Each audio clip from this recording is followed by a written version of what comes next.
3, 2, 1.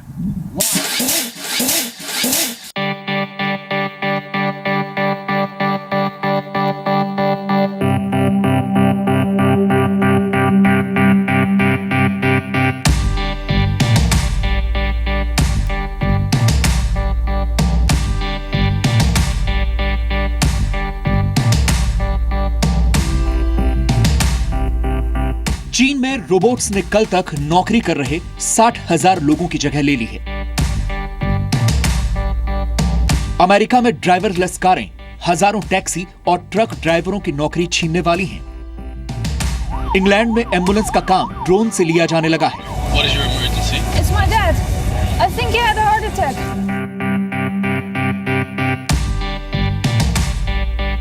यानी कुछ और लोगों की नौकरी चली गई है।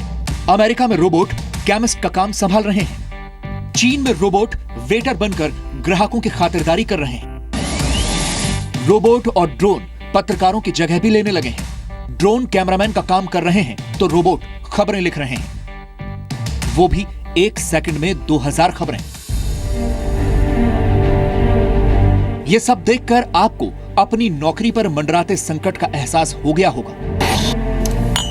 ये तस्वीरें किसी साइंस फिक्शन फिल्म की नहीं है, उन मशीनों की हैं जिसने हजारों लोगों की नौकरियां अभी से लेनी शुरू कर दी हैं। एप्पल और सैमसंग जैसी कंपनियों के लिए इलेक्ट्रॉनिक उपकरण बनाने वाली फॉक्सकॉन ने चीन की अपनी एक फैक्ट्री से 60,000 कर्मचारियों को हटाकर उनकी जगह रोबोट्स को काम पर रख लिया है।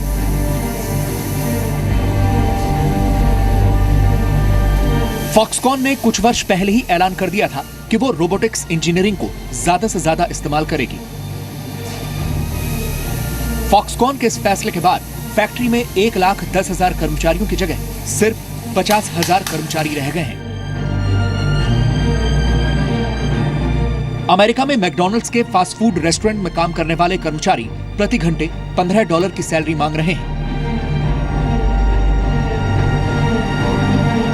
लेकिन कंपनी आने वाले कुछ महीनों में अमेरिका में 25,000 ऐसे स्टोर्स खोलने जा रही है जो पूरी तरह रोबोट्स के हाथ में होंगे।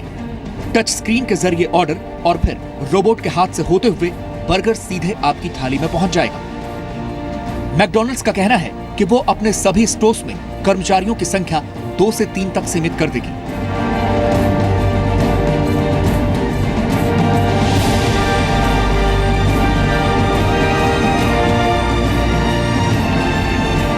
दुनिया की मशहूर कुरियर कंपनी फेडेक्स और ऑनलाइन सामान बेचने वाली कंपनी अमेज़न ने डिलीवरी के लिए ड्रोन का इस्तेमाल शुरू कर दिया है।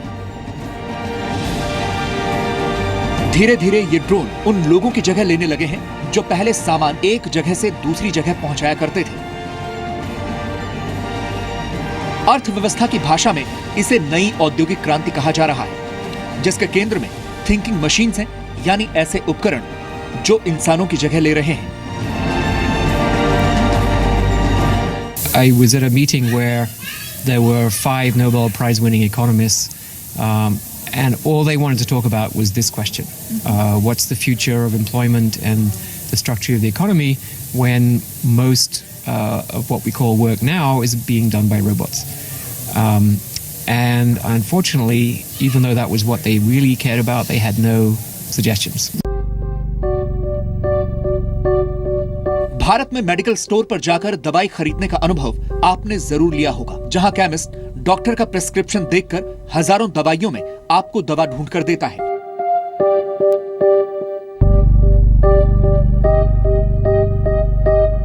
लेकिन अमेरिका में यह काम भी रोबोट संभाल रहे हैं।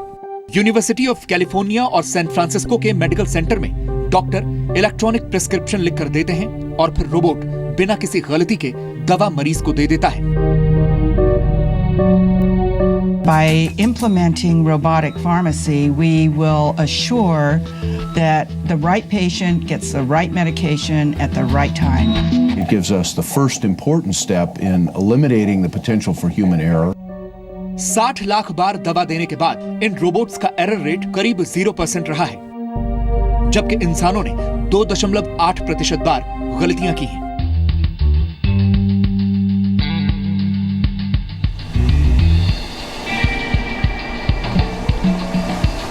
गूगल की सेल्फ ड्राइविंग कारों के बारे में आपने जरूर सुना होगा। ये टेक्नोलॉजी बहुत जल्द ट्रक चलाने वालों और टैक्सी ड्राइवर्स की नौकरी खा सकती है।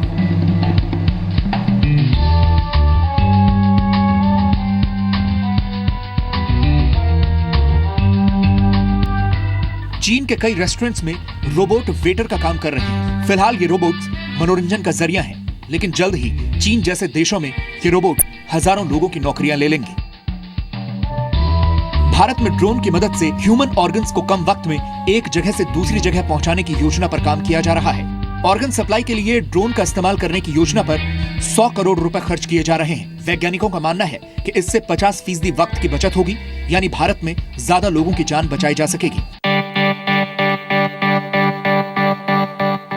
रवांडा जैसे देशों के दूर दराज के इलाकों में ड्रोन्स के जरिए दवाइयां पहुंचाई जा रही हैं। यूरोप में हार्ट अटैक जैसी इमरजेंसी के वक्त ड्रोन के जरिए मदद पहुंचाने का प्रोजेक्ट शुरू किया गया है। Please help. He's not breathing anymore. Please stay calm. The ambulance drone is on its way. Remove his top shirt to uncover his torso. Okay.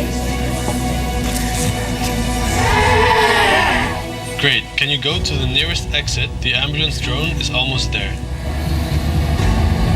Now please pick up the drone and bring it to your father. Okay, pull the green lid. Now place the pads on your father's chest. Good, I can see that the pads are properly applied. Joanna, please stay clear of your father. We'll take it from here.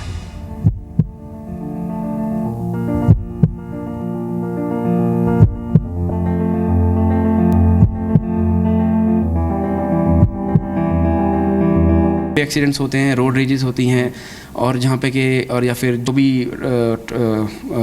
City accidents जो भी होते हैं उन सब में इसका बहुत उपयोग है, क्योंकि ट्रैफिक को अवॉइड करके ड्रोन वहाँ पे फास्टर अप्रोच है। तो ड्रोन बेसिकली आपका एक्सीडेंट की इन्फॉर्मेशन मिलते ही क्या करते हैं, ऑपरेटर उनका जीपीएस लोकेशन लेता है, वो हमारे ड्रोन डेटा को में फीड होता है। तो ड्रोन डिप्लॉय करे जा सकते हैं टोल्स पे, या फिर जो जितने भी हाईवे अथॉरिटी की कार्स चलती है उनमें इमरजेंसी ड्रोन हो सकता है। तो वो खबर मिलते ही ड्रोन में जीपीएस सिग्नल आया और वो नियरेस्ट जीपीएस सिग्नल देख लेगा कौन सा ड्रोन है, और वो उड़ के अपना लोकेशन पहुंच के वहाँ पे वो emergency medical kit, blood supply, ये सब वो लेके पहुंच सकता है। चाहे एम्बुलेंस आने में टाइम भी लगे, बट बेसिक मेडिकेशन वहाँ पे हो सकती है। ये ड्रोन 100 किलोमीटर प्रति घंटे की रफ्तार से लोगों तक मदद पहुंचा सकते हैं। हो सकता है कि अगली बार जब आप टीवी पर भविष्य से जुड़ी ऐसी कोई खबर देखें या फिर अखबार में ऐसी खबरें पढ़ें तो वो भी रोबोट्स नहीं लिखी हो। रोबोट पत्रकारों की जगह भी ले रहे हैं। कैमरामैन का काम ड्रोन कर रहे हैं। ड्रोन ऐसे खतरनाक इलाकों से भी तस्वीर भेज सकते हैं जहां पत्रकारों या वीडियो जर्नलिस्ट का पहुंचना मुश्किल होता है।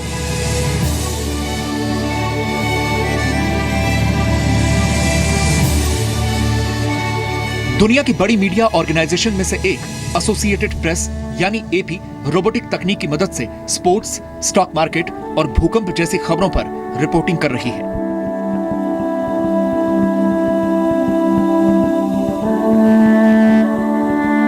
हालात ये हो गए हैं कि फिनलैंड और स्विट्जरलैंड जैसे देशों में सरकार नागरिकों को गारंटीड बेसिक इनकम देने पर विचार कर रही है, ताकि अगर रोबोट लोगों की नौकरियां छीन लें तो बेरोजगारों को आर्थिक संकट से बचाया जा सके।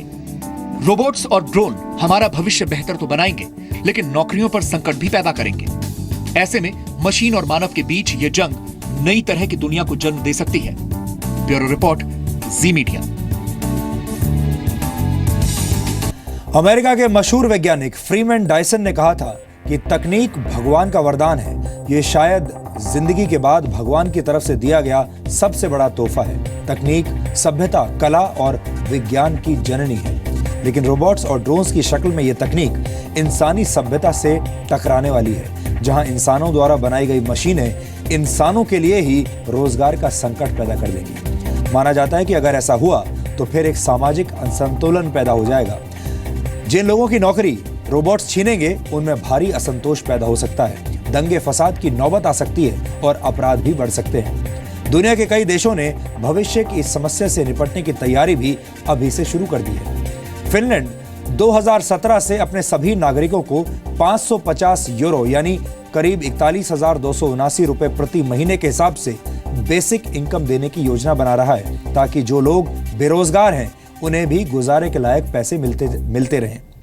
फिनलैंड 2017 में 10,000 लोगों को बेसिक इनकम देकर इसकी शुरुआत कर सकता है। इसी तरह स्विट्जरलैंड में भी हर नागरिक को $2,500 यानी करीब 1,67,000 रुपए प्रति महीने की बेसिक इनकम देने पर विचार वहां पर किया जा रहा है। स्विट्जरलैंड और फिनलैंड विकसित देश हैं और इन देशों की आबादी काफी कम है, लेकिन नागरिकों को गारंटीड बेसिक इनकम आसानी से दी जा सकती है। लेकिन भारत जैसे विकासशील देशों में यह योजना लागू नहीं की जा सकती। इसलिए अगर भविष्य में रोबोट्स और ड्रोन्स भारतीयों की नौकरियां छीनेंगे तो भारत और भारत जैसे देशों में एक बड़ा संकट पैदा हो सकता है। हालांकि हम वैज्ञानिक सोच का पूरी तरह समर्थन करते हैं और हमें विश्वास है कि भविष्य की यह तकनीक भारत के विकास में बाधा बनने की बजाय विकास को नई रफ्तार देने का काम करेगी और भारत में रोबोट्स और इंसान मिलजुल कर काम कर पाएंगे।